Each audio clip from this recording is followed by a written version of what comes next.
kita lihat di dalam Bilangan pasal yang keempat ayat yang ke-9. Namun sebelumnya kita baca dulu di dalam Ulangan pasal yang keempat ayat 27 sampai 29. Kita baca bersama-sama dalam hitungan yang ketiga. 1, 2, 3. Tuhan akan menyerahkan kamu di antara bangsa-bangsa, dan hanya dengan jumlah yang sedikit kamu akan tinggal di antara bangsa-bangsa kemana Tuhan akan menyingkirkan kamu. Maka di sana kamu akan beribadah kepada Allah buatan tangan manusia dari kayu dan batu yang tidak dapat melihat, tidak dapat mendengar, tidak dapat makan, dan tidak dapat mencium.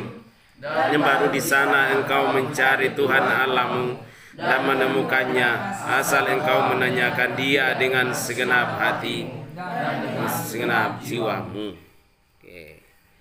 Kemudian kita baca di dalam pasal 4 ayat 9. Tetapi waspadalah dan berhati-hatilah supaya jangan engkau melupakan hal-hal yang dilihat oleh matamu sendiri, dan supaya jangan semuanya itu hilang dari ingatanmu seumur hidupmu. Beritahukanlah kepada anak-anakmu dan kepada cucu cicitmu semuanya itu. Nah, ini peringatan Musa itu ya, tentu peringatan Tuhan ya, lewat Musa kepada bangsa Israel ketika mereka akan memasuki tanah Kanaan, tanah yang sudah dijanjikan. Nah, dikatakan tetapi waspadalah dan berhati-hatilah. Ya, saya sering katakan itu di dalam Alkitab itu banyak ya ditemukan kata-kata waspada dan berhati-hati. Artinya kenapa kita disuruh waspada? Kenapa kita disuruh hati-hati? Berarti kita tidak steril dari gangguan kan? Ya, berarti ada bahaya yang selalu mengancam pada kita. Yaitu bahaya dari iblis. Ya, iblis yang bisa memakai banyak macam alat untuk menjatuhkan manusia.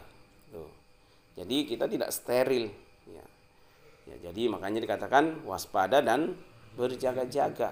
Waspada dan berjaga-jaga. Sama, kenapa suatu negara harus ada polisi, harus ada tentara. Ya, walaupun tetap dalam aman. Ya, misalnya kita sekarang ya bangsa kita relatif aman, tapi kenapa tentara terus latihan gitu? Kenapa polisi terus latihan? Ya, supaya apa? Kita nggak tahu kan, setiap saat bisa musuh menyerang.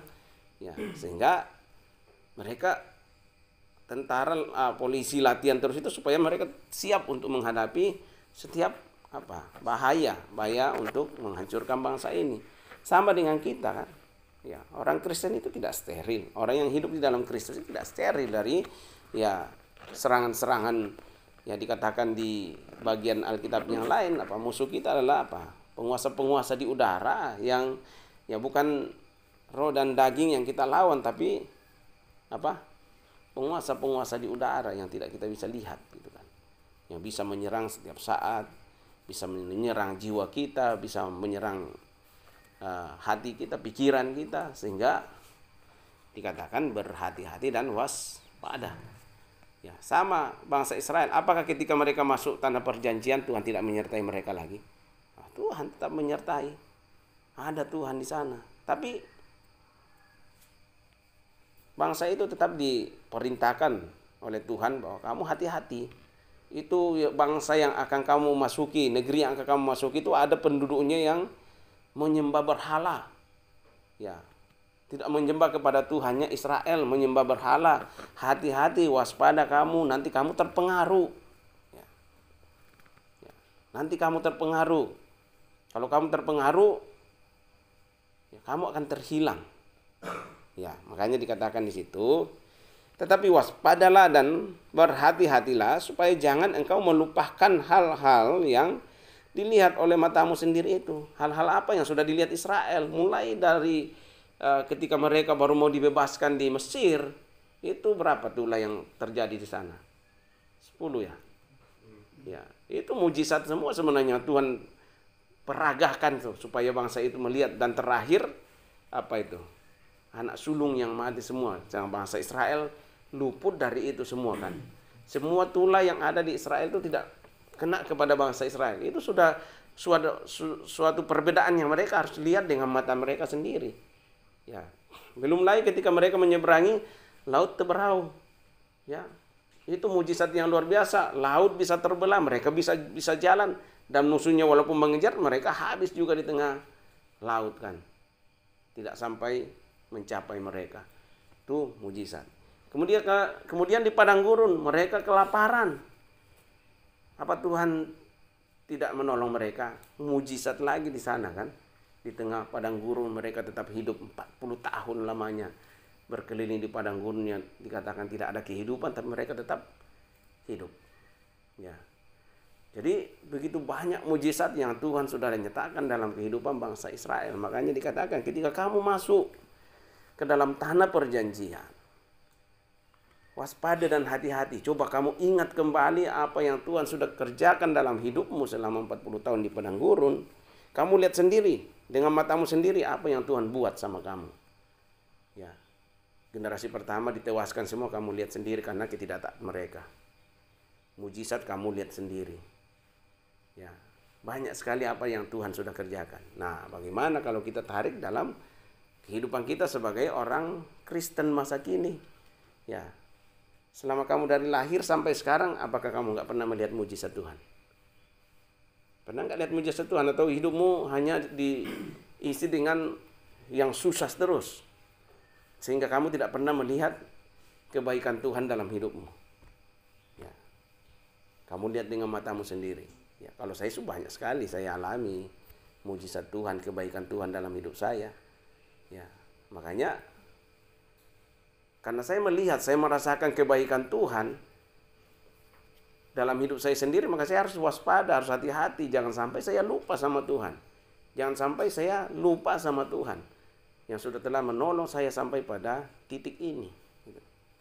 Ya, nah, makanya bangsa Israel dikatakan, tetapi waspadalah dan berhati-hatilah supaya jangan engkau melupakan hal-hal yang dilihat oleh matamu sendiri itu, dan supaya jangan semua itu hilang dari ingatanmu. Apalagi hilang dari ingatan kita kan? Ya, makanya saya cerita.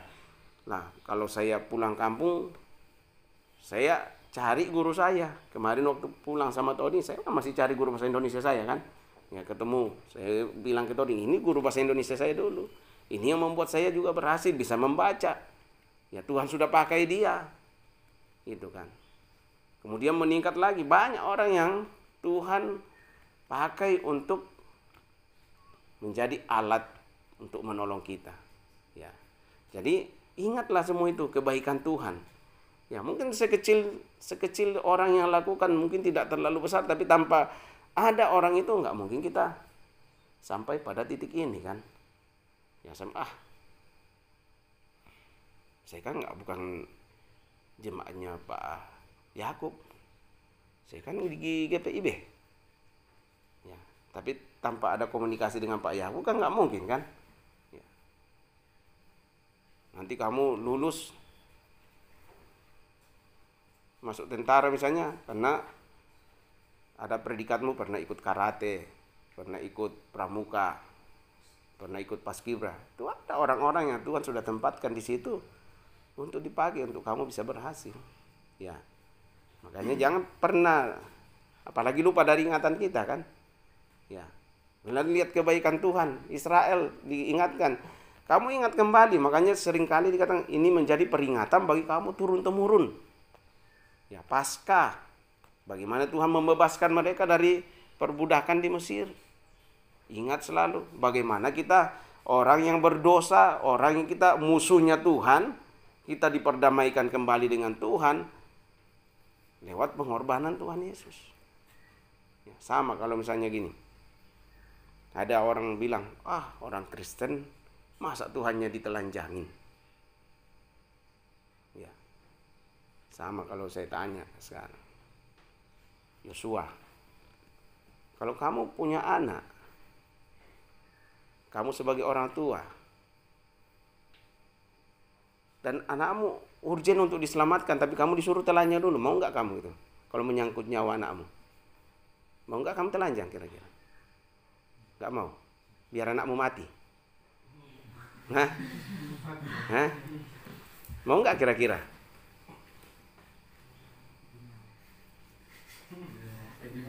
Ya, contoh ini, misalnya Ansel ini diculik orang. Tapi persyaratannya saya harus telanjang jalan ke Ciranjang supaya Ansel dibebaskan. Apapun saya akan lakukan untuk dia dibebaskan. Benar enggak? Apapun saya akan usahakan untuk dia dibebaskan. Sama dengan Tuhan Yesus. Tuhan karena kasihnya kepada saudara dan saya, apapun dia mau mati, mau ditelanjangin, mau dihina, mau diludahin, dia lakukan itu untuk kita. Coba bayangkan. Ya. Kita aja yang kadang nggak tahu diri kan. Nggak ingat pengorbanan Tuhan yang begitu luar biasa. Dia mau jadi manusia? Mau, Tuhan mau jadi manusia. Karena begitu besar kasihnya kepada saudara dan saya. Dia lakukan semuanya. Nah coba ingat kembali itu. Begitu besar pengorbanan. Begitu besar kasihnya Tuhan kepada kita. Sehingga dia mau menjadi manusia. Mau disalib. Kayak kalau orang bilang, kok Tuhannya orang Kristen mau disalib, mau di ini. Coba kasih posisikan seperti itu. Kalau saya punya anak dalam bahaya, apapun akan saya lakukan karena kasih saya kepada dia. Untuk dia diselamatkan. Saya mau disuruh telanjang, saya akan telanjang. Demi dia diselamatkan. Itulah kasih Tuhan. Ya, itulah kasih Tuhan. Makanya ingat kembali. Ingat kasihnya. Apa? Ingat kebaikannya. Ingat kasih Tuhan, luar biasa kan? Makanya bangsa Israel diingatkan, coba kamu ingat kembali. Mulai dari kamu di bawah sampai masuk ke dalam tanah perjanjian. Jangan semuanya itu hilang dari ingatanmu seumur hidupmu. Seumur hidupmu. Ingat selalu ketika kamu berjalan, kamu melakukan segala sesuatu, ingat kasih Tuhan. Oh, pengorbanan Tuhan Yesus luar biasa untuk membebaskan saya, untuk mendamaikan saya kembali dengan Tuhan. Karena gelap tidak mungkin menyatu dengan terang. Sekarang saya terang, dia terang, kami bisa menyatu kembali. Ingat kasihnya. Ya, ingat, jangan sampai hilang dari ingatanmu seumur hidup kita. Ya. Beritahukanlah kepada, bahkan beritahukan kepada anak-anakmu dan kepada cicit, cucu, semuanya itu sampai ke generasi. Ya, siang dan malam dikatakan di situ. Ya, di mana kamu duduk sampaikan di situ. Di mana kamu ini, ya inilah kita harus sampaikan kembali kan. Ya.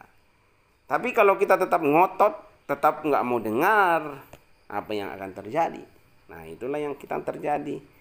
Seperti yang kita baca tadi di Ulangan 4 ayat 27 sampai 29. Tuhan akan menyerahkan kamu di antara bangsa-bangsa dan hanya dengan jumlah yang sedikit kamu akan tinggal di antara bangsa-bangsa kemana Tuhan akan menyingkirkan kamu. Coba lihat akhirnya Israel apa? Diserahkan kan? Berapa kali dibuang? Dibawa ke pembuangan, ke Babel, ke apa lagi? Dibuang. Akhirnya tinggal sedikit. Kalau kita belajar sejarah, habis bangsa Israel itu. Karena pelanggaran mereka lupa benar apa yang Tuhan katakan. Hilang dari ingatan mereka. Ya. Nanti di pembuangan baru mereka cari Tuhan. Ya. Biasanya kita dibuang di mana sih? Ketika kita melanggar, kita dibuang kan. Ya. Bukan kita dibuang seperti ke Babel, tapi dibuang ke dalam kekacauan. Babel itu kekacauan kan. Kalau kita buat salah kan pikiran jadi kacau kan. Ya. Kalau pikiran kacau bisa tidur. Bisa berpikir jernih. Enggak. Ya. Kita ditawan ke Babel. Nanti di Babel baru kita mulai mencari Tuhan. Kalau bisa doa setiap saat mencari Tuhan, hadirat Tuhan. Nah, sama kisahnya bangsa Israel di sini. Ya. Tapi ada juga yang jatuh, udah dibuang tapi nggak sadar. Nah itu yang tidak pernah kembali kan, bangsa Israel yang tidak pernah kembali. Ya. Ketika mereka dikembalikan oleh Tuhan sekian tahun di pembuangan baru mereka mulai cari Tuhan baru dikembalikan. Tapi yang nggak cari Tuhan hilang. Ya, hilang. Nah.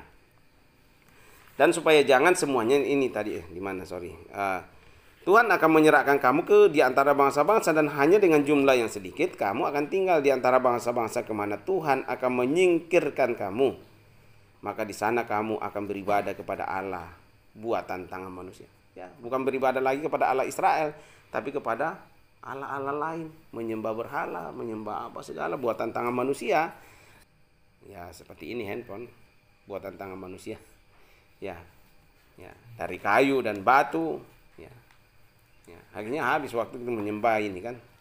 Ya, ini kan kita menyembah kan. Kalau pegang HP kan tunduk kan. Semakin dekat. Ingatan untuk kita semua. Ya.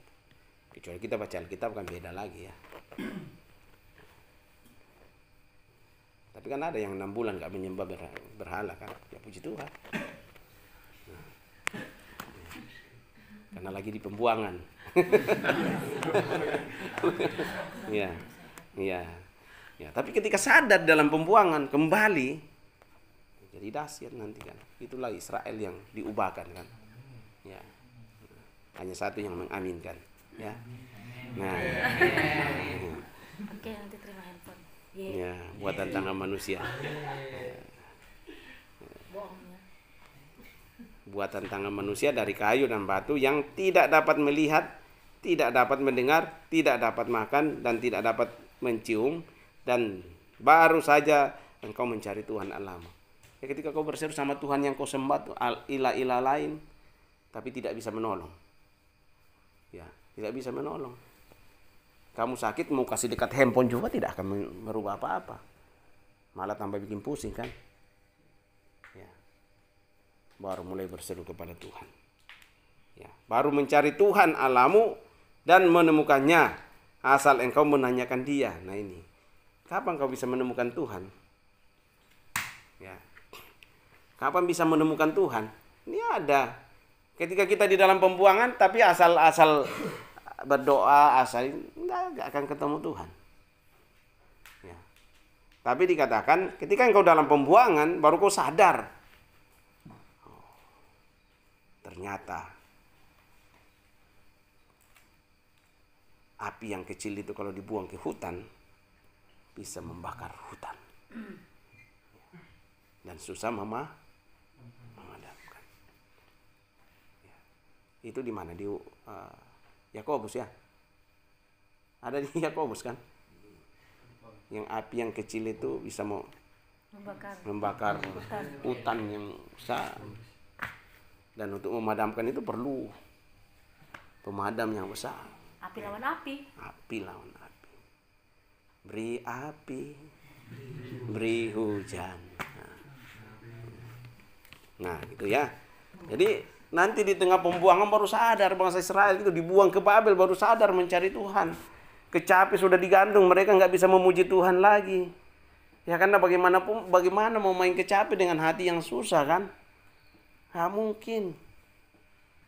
Ya. Tapi namanya juga Allah. Allah adalah kasih. Walaupun dia di pembuangan, Allah tetap mengasihi Israel. Jadi jangan kamu kecil hati ketika kamu masuk dalam pembuangan. Allah tetap mengasihi kamu. Allah hanya ingin kamu bertobat, berubah, dan kembali ke jalan yang lurus. Ya, itu. Ya. Jangan kita sudah di pembuangan, tapi kita nggak cari-cari Tuhan. Ya, semakin terhilang. Tapi justru di dalam pembuangan itu, carilah Tuhan. Carilah Tuhan. Tapi gimana carinya?